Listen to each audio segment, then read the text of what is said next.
I try and play real women, and I don't know any real woman who's not strong, including my mother or grandmother or my friends or anyone. Women are incredibly strong, yet vulnerable and fragile creatures. Rani is one of those characters that comes, I guess, once in a lifetime. So was it difficult? Yes. Was it fun? Lots. We knew it was your birthday, so we thought, what a great way to celebrate your birthday and our show. So thank you for being born on that day.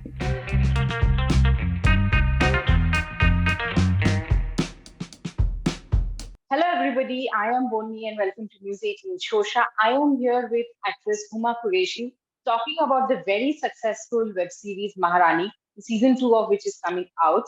Hi, Huma. Welcome to News 18. Thank you so much. Thank you. Huma, the first season definitely took people by surprise and it's been a great success. People have loved your role, especially in your headlining this show. Tell me, did you expect that kind of response and that kind of expect that the Maharani will go on to become such a great series?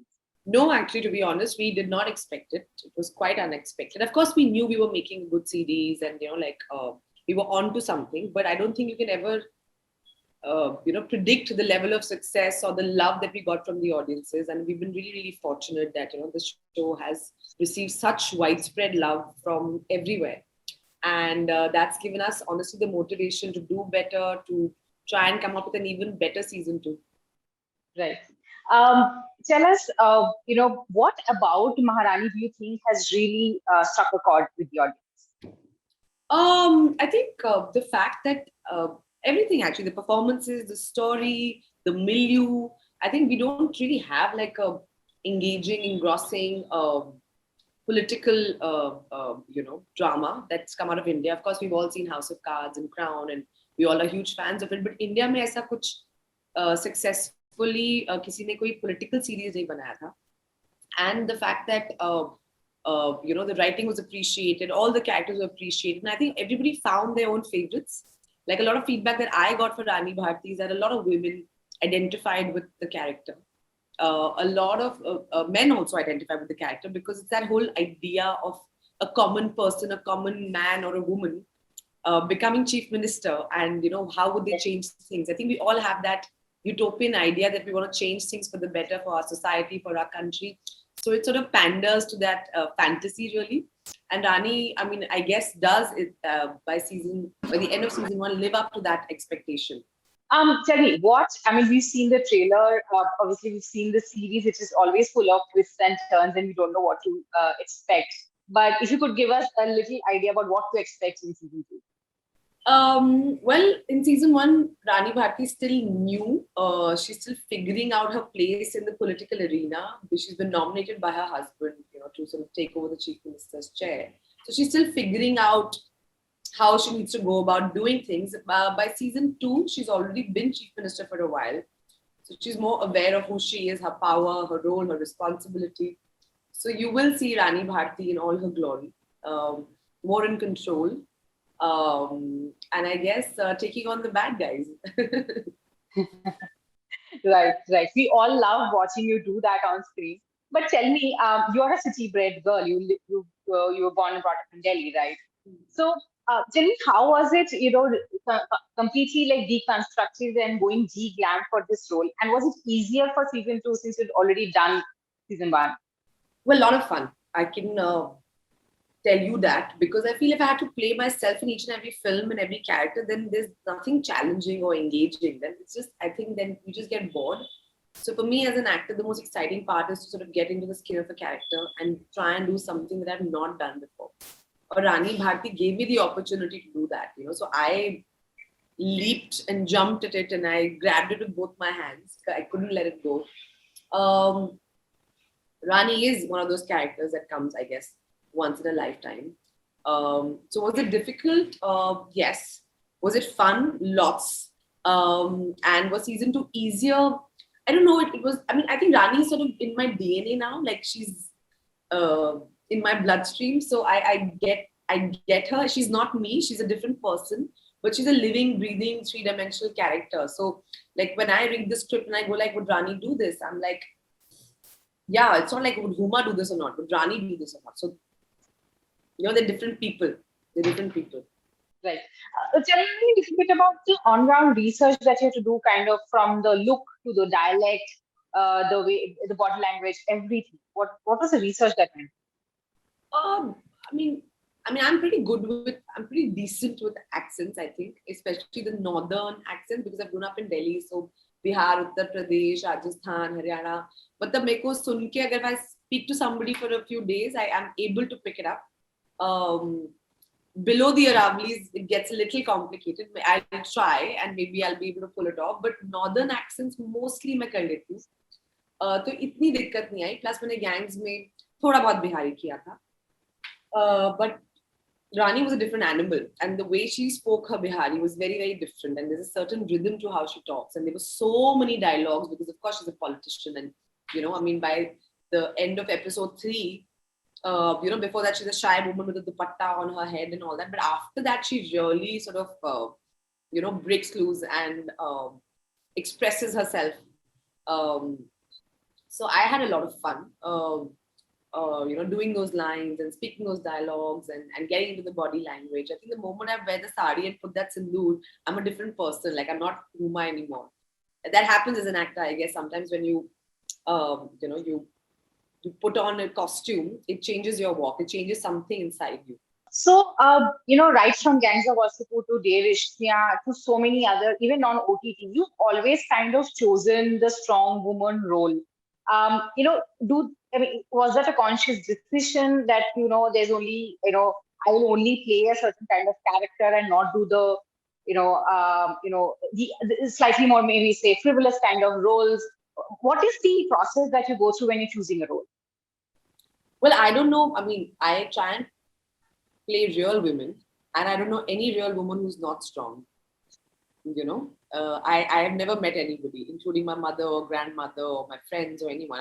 Women are incredibly strong, yet vulnerable and fragile creatures. So I don't know any woman who's not strong. So my effort always is to play real characters and real people.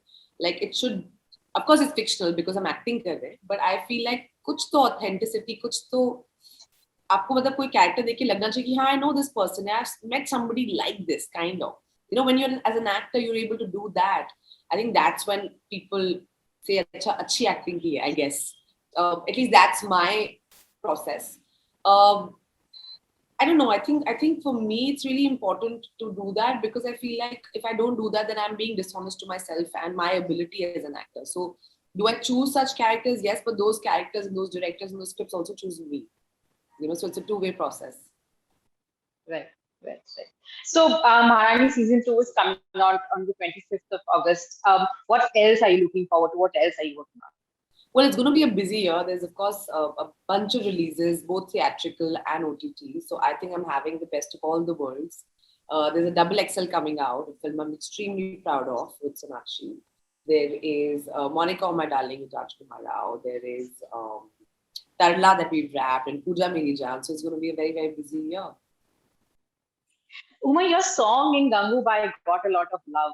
Tell me a little about, I'm really curious to know what is the feedback that you got and what was the feeling like to be directed by Mr. Bhansali? Well, of course, it's every actress's dream to be directed by Sanjay sir, and he's a genius. And I've always wanted to work with him and be shot by him because he really has such a beautiful way of looking at the world and such a beautiful way of looking at women. I think he really brings out something very real, beautiful, ethereal about them. He really sort of puts them on a pedestal. So while growing up also, I've always loved his films. I've always loved his aesthetic. So I always wanted to be part of like his canvas, and I'm so happy and honored that I got the opportunity to be a small part of Gangubai. It's such a lovely, beautiful film. And when the song comes, it was a bit of a surprise. But I think I fit into that old world, yeah. Like I'm an old soul from inside. I always say I should have been born in the black and white era. It would have been perfect. Yeah, it looks like you belong right there in that song, in that whole setting. Thank you so much. No, it was a special experience for sure. Right. I always wanted to talk to you about another show that I really loved myself, and I'm really sad it never got renewed. Leela. It was an absolutely beautiful show, and this is dystopian world, and everything about it I loved. But are you disappointed that it never really got a second season? Well, no, I don't look at life like that. I feel like, I mean, the show did for me a lot of things. It introduced me to Deepa Mehta, who's a very dear friend now, and I feel a very, very dear director. And I've always loved her work. I mean, and I always wanted to work with her. So it got me the opportunity to work with her, to collaborate with her, to call her a friend today. And what Deepa did for me is also like the first time I was headlining a show. You know, I think I was the first Yes. actress because that was the early days of OTT where everybody was still like a bit cagey about should we do it, should we not. But I jumped at the opportunity because I wanted to work with her. I was watching a lot of international content and I knew that trend was soon going to catch up in India. And I didn't want to be the last one to get onto it.